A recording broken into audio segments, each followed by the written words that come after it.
if I could go back in time and tell my younger self just one thing, it would be that he really has no idea just how much better he can become, how much potential he has, if only he quit gaming. I say that because personally, it took me probably months to actually get out of the rut that was a video game addiction. And when I had successfully done that, it took me another 2 weeks of being clean from video games until I noticed real life changing benefits that I actually experienced from quitting my addiction. So I found that I was happier, healthier, more productive in school and stuff, more present with my loved ones. I found I could enjoy the more menial kind of like sidelines things of life a lot more, like a good meal, hanging out with cool people, having conversations with interesting people, reading a book, stuff like that. I found that I could enjoy those just a lot more once I had freed myself of this gaming addiction. And just like the psychological benefit that you get when you've beat this addiction, when you've overcome this mountain of tribulation and this obsession that's been tormenting you for years, like I had with gaming, that was destroying my health and my presence and my sleep. It was probably taking years off my life, to be honest. Once I quit all of that, I found that I just had more respect for myself. I loved myself more. And when you compound that on top of the other things, the other benefits that I'm going to talk about in this video, it makes for just a much, much better life as a whole. And the only thing that you've really changed after you've undergone all of this is just your internal state. You haven't changed where you live or your financial situation or who your friends are or any of that more material stuff. It's all just inside your own head that I find.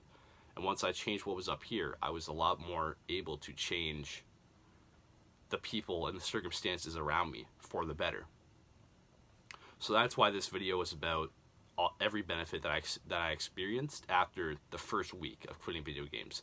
Because honestly, quitting video games for months, I found, just thinking about when I still had my addiction, when I was just thinking about, oh, if I could only quit video games for a couple months, then I'll get all these benefits that different people are talking about. I found that that wasn't realistic for me in my situation, because I could hardly even quit for a day or 2 days before I started to go back. But when I started realizing that there were benefits that one could experience within just a week of quitting gaming, then I had a lot more incentive to actually try. I realized that it would actually be a lot more motivating to me if I had reasons to quit video games just for 1 week instead of for a couple of months. To actually quit gaming, that would be a lot better of an incentive. So, some surprises that I found along the way. After just 1 week, just 7 days of being clean from gaming, of having not looked at a video game or touched a video game, I found that one surprise that I had right off the bat was mental clarity. Now, mental clarity is a huge thing. If you can just, I found that if you can just update your mental clarity and stuff, if you can just become more present and more purposeful and just think through all of your actions instead of just doing them like some kind of robot, if you can start to think about your own actions and your own decisions and your own words in life, then you can reap massive, massive rewards just from that one thing. You can become more successful at basically everything that you do. And video games, what's the word? They prohibit that process. They make you more impulsive. They make you want to do stuff that's bad for you, even though your brain is telling you no. They make you kind of succumb to your instincts. They lower your willpower and your discipline, I guess you could say. And yeah, I also found my impulse control went way up once I quit video games, right? Because I had been training that impulse control to not play video games, despite my brain telling me that I wanted to play video games, that I wanted to keep progressing towards this goal that I had. These different games, this leveling up, this unlocking this new character, this victory royale, this and that thing. My brain kept telling me that I wanted that, but when I was able to say no, and I was able to say no consistently, kind of like a muscle, my willpower grew and it became stronger because I kept on using it.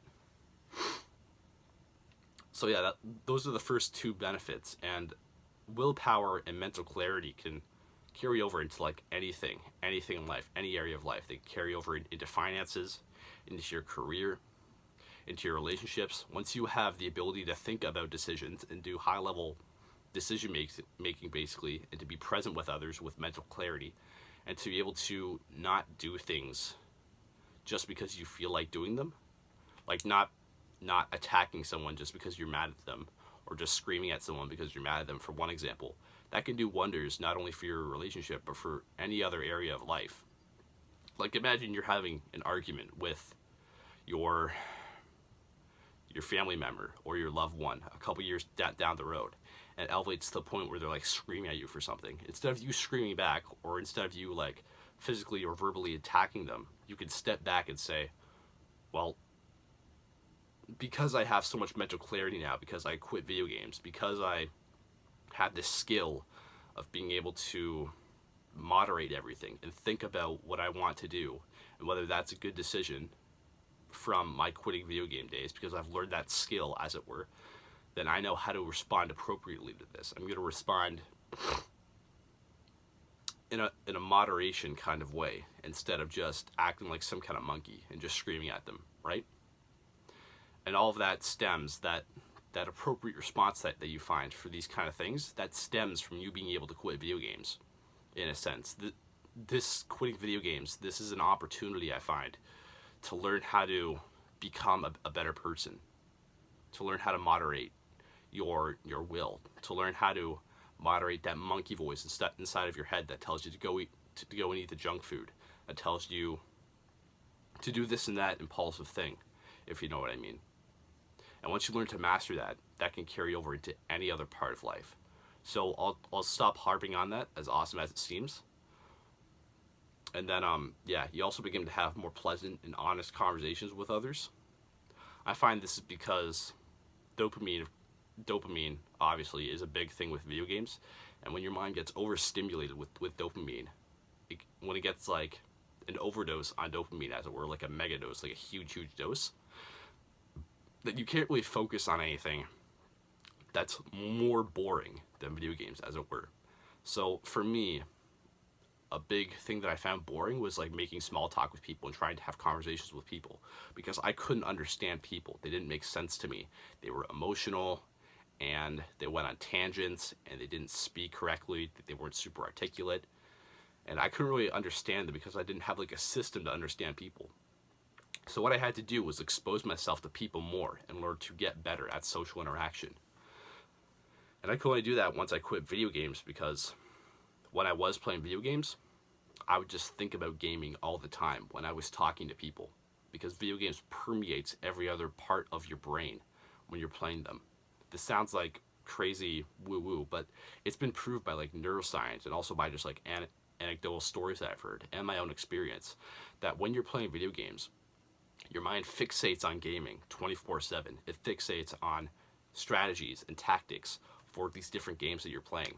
And it's constantly trying to find new ways for you to level up and get new achievements, because your brain is wired to level up, to find new achievements, whether that's in a video game or in real life. Your brain can't tell the difference. So it's going to obsess over gaming 24/7 if you're playing any video games at all. So yeah, once you get rid of video games, you get rid of that constant mental buzz going on in your head, and you can take care of much more menial, much more boring things in real life that you never would have been able to do when playing video games. And that thing for me, that like menial, boring thing that I was never able to pay attention to, was social interaction.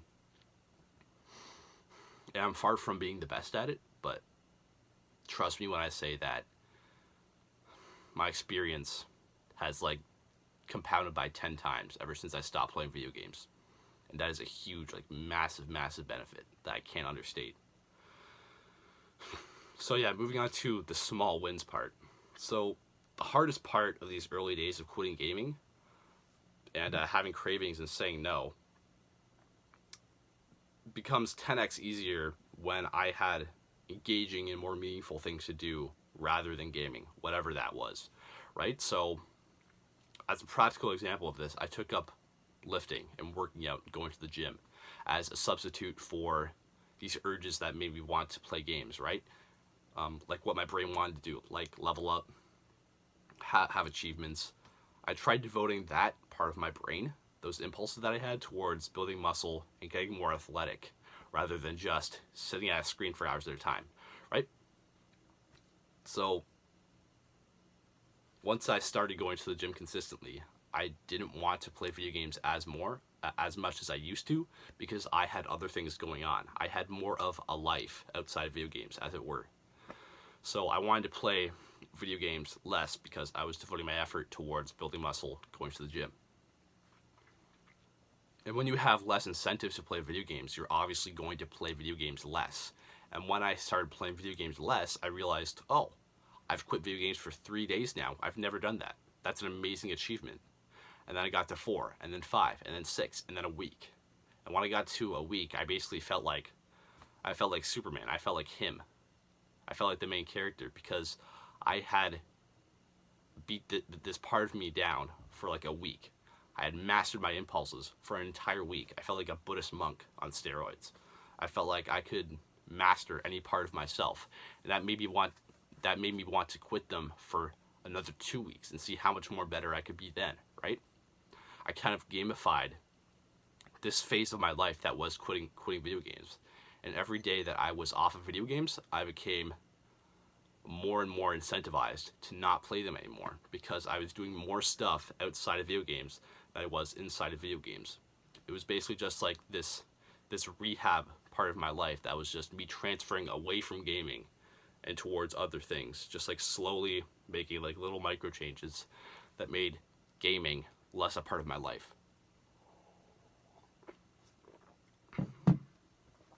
And having those wins, having those small wins of not playing video games for this morning or this night, and just having those successes compile up on themselves, is going to give you more incentive to keep on trying to quit gaming.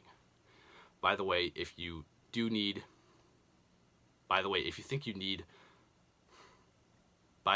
want my help with quitting gaming for good, you can buy my course. That's in the link in the description. It's about a 2.5-hour course with loaded to the brink content of all my expertise, all of my experience, and practical actionable steps on how to quit gaming. And I can guarantee that if you listen to the entire thing and you apply everything that I talk about in that course, you can quit games within 2 weeks.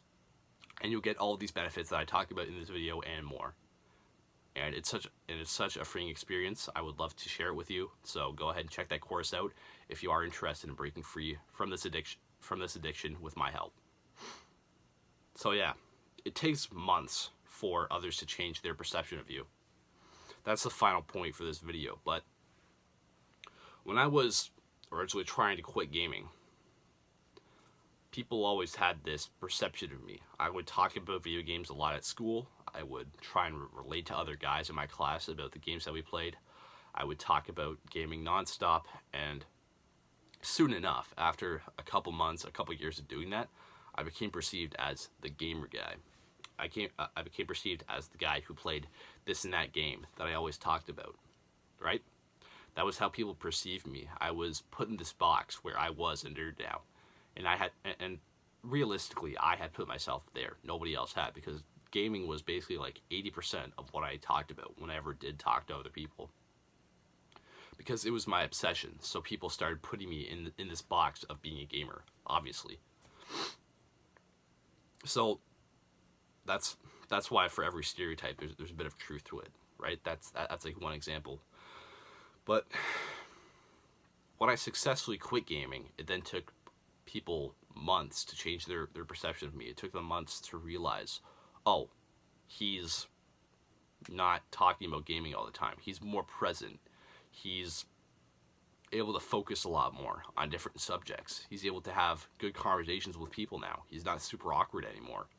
He's not like this little autist that's running around the school with his other gamer friends anymore. It took people a while to realize that. And that's my last point, is that it takes other people a couple months at least to realize that you're not a gamer anymore. It takes other people a couple months in order to no longer perceive you as a gamer. So you can't expect them to validate you on your decision to quit gaming until at least a couple months in.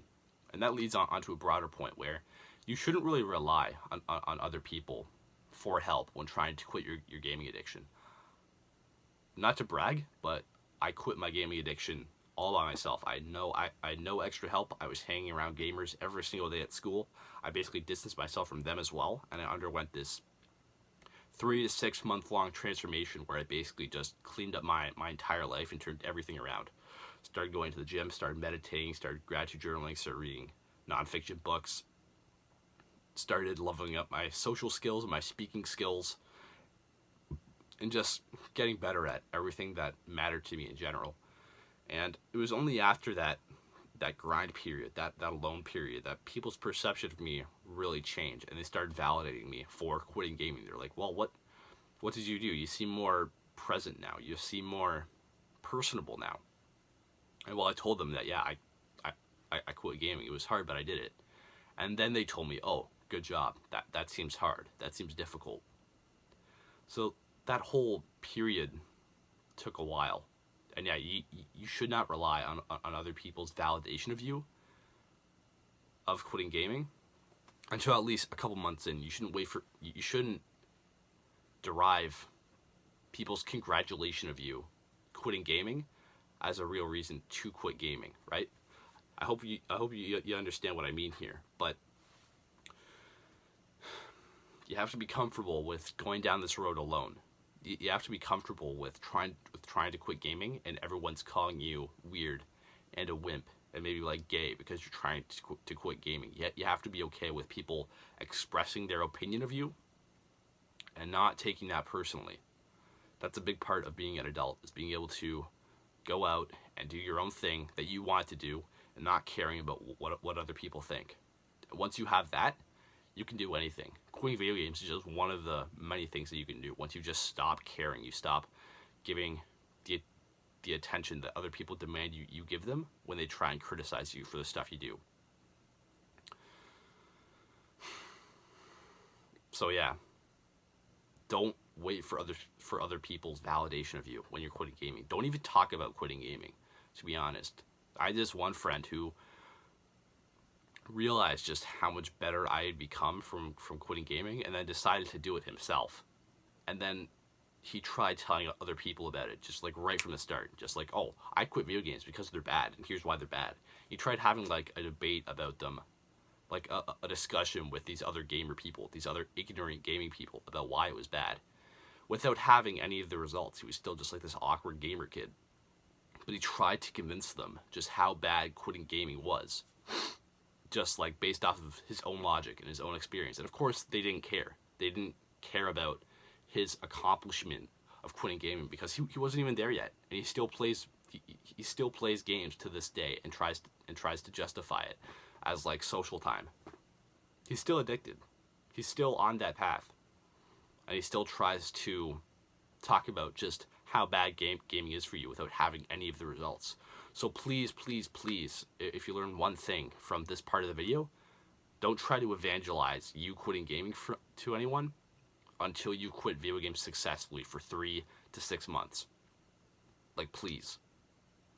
And especially if you go back to quitting gaming, don't talk about how you successfully quit in the past. Don't talk about how good quitting gaming is for you or how bad gaming is for you, because you're a hypocrite at that point.